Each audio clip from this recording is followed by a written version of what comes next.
All right. Lars. So I'll just sort of get us started with a bit of the intro. This is our TLP Talks, Truth, Liberation, Peace Talks.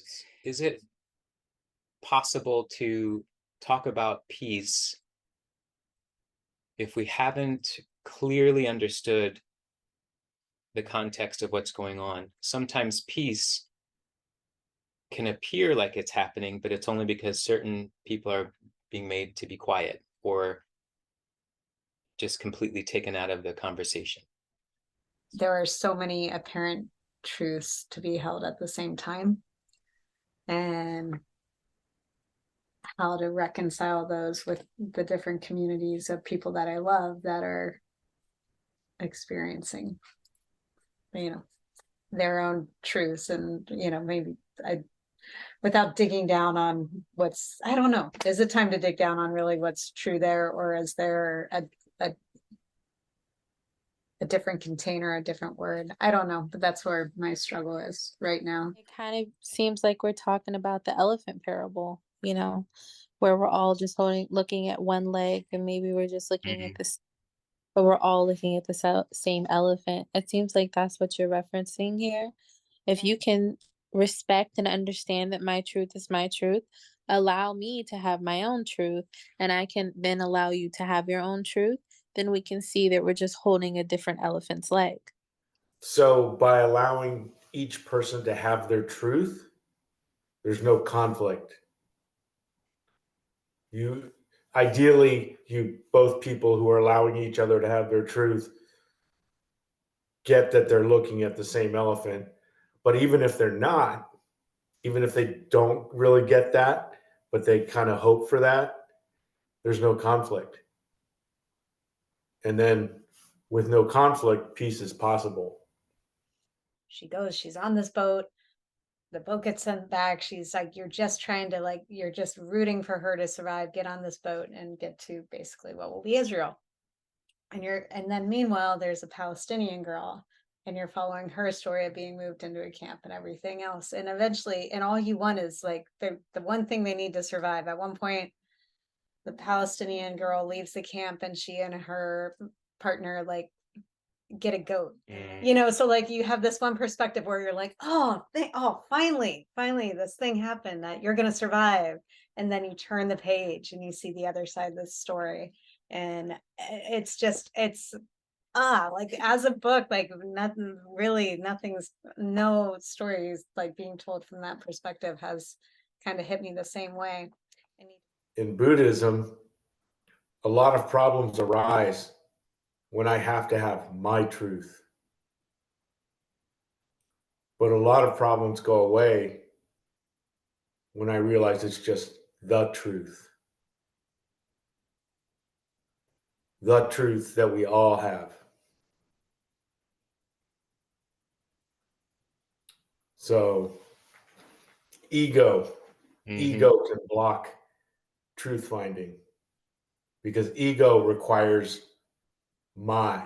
ego requires me, ego requires I. But without ego, it's not my truth, it's the truth that we're all suffering.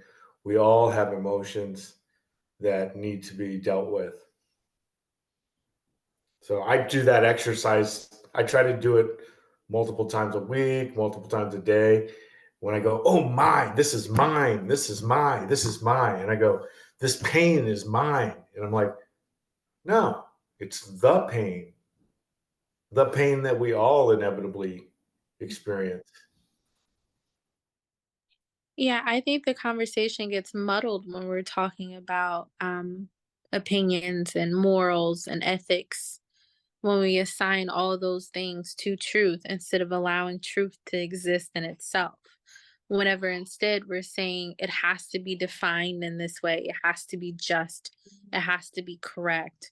Once you let go of all of those things and just allow it to be the one thing that it is, it kind of brings about a bit of more of a freedom to just accept it the way that it is.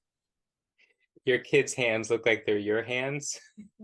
But I'm like, but not really. they're not really here. You know, because of social media and news and access to all kinds of information, I'm seeing things where I'm like hearing what sounds like some side of the story that is true, and then I'm hearing another side of the story that is true for some voices out there. And I know where I stand, and so I know when I hear the voices that I don't feel hold what I recognize as truth, sees kind of this scary wizard that's in front of, you know, the little man standing behind it. The more anxious or worried that the actual man gets, he makes his wizard persona more fierce. So it's hard to you know, no matter how, you know, convincing, how much smoke gets blown from the ears of the wizard and how much fire comes out of the mouth of the wizard and how loud the voice gets, I'm not, I know, I feel like I know what's behind the curtain. Again, I have to listen to my own sensibility, and there's things that I recognize from my history and my past that gives me clues of where I bring in my sense of what I think is true.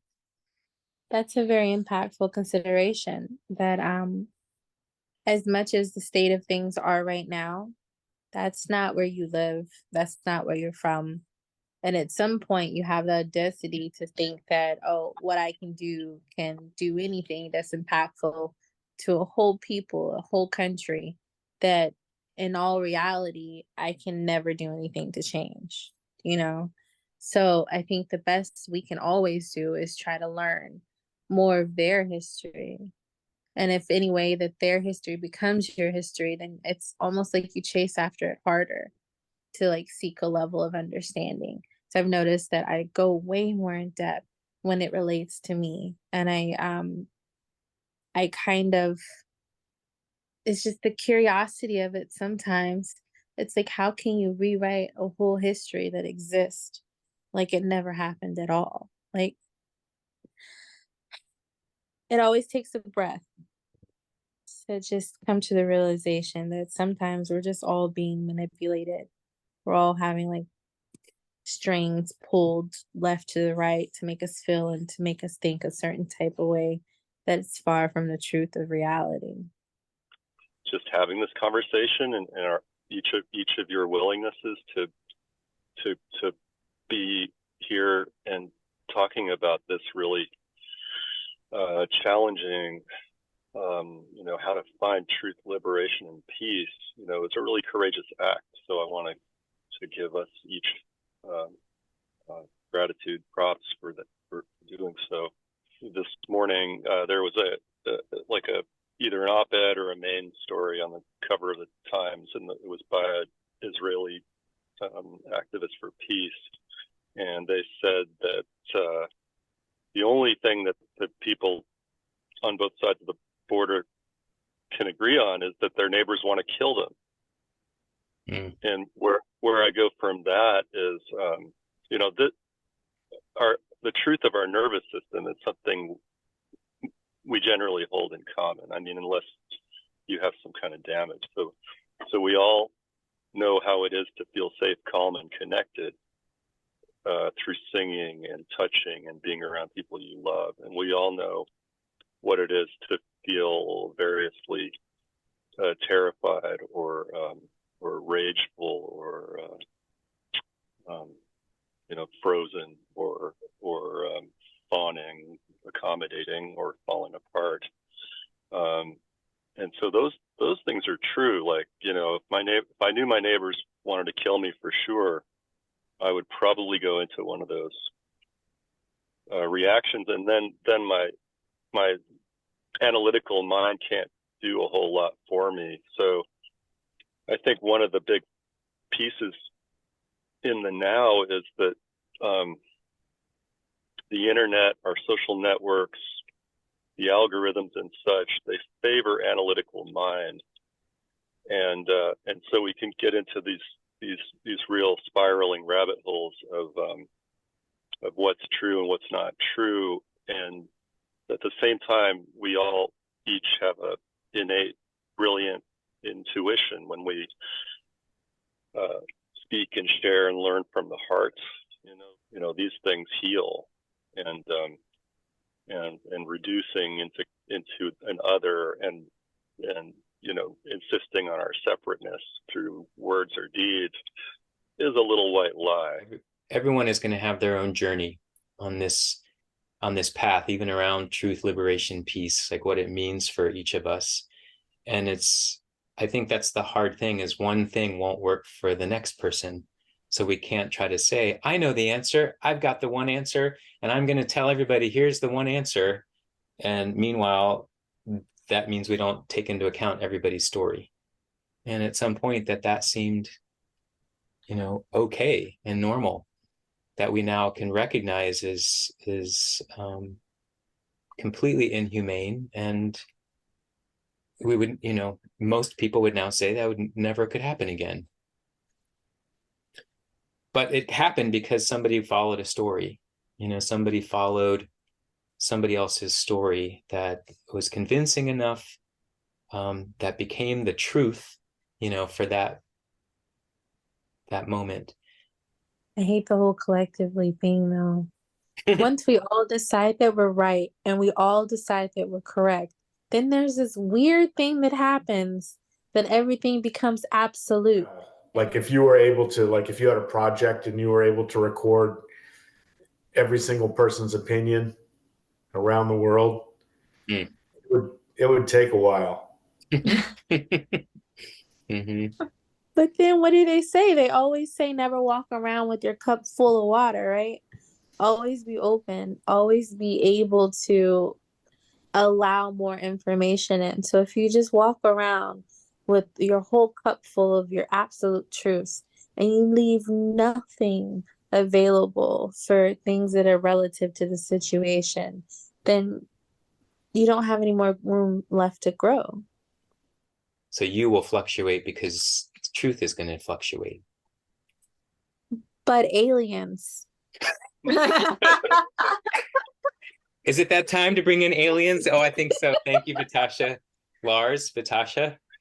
Yeah, they're in the AI. They're definitely. All I know is that this is the best segue ever, and I'm holding on to it for every meeting for the rest of my life.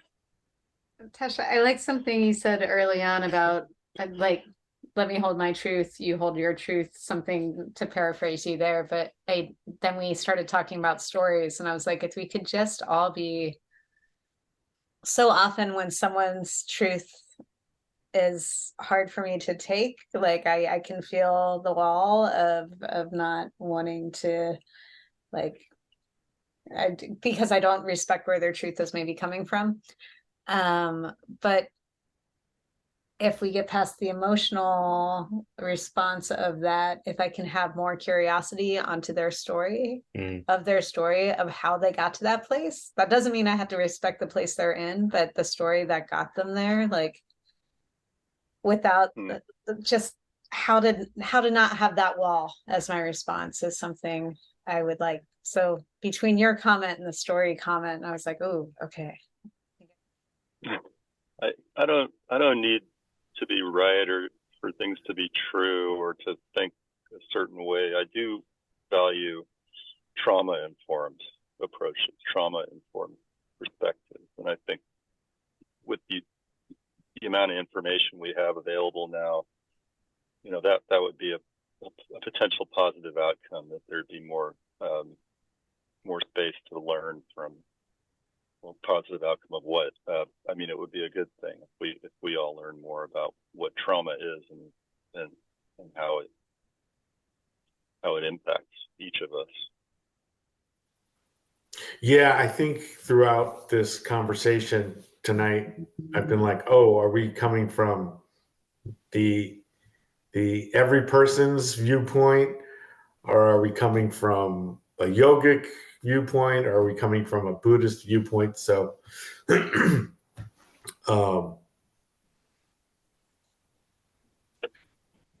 yeah, I just kind of feel like a little unclear.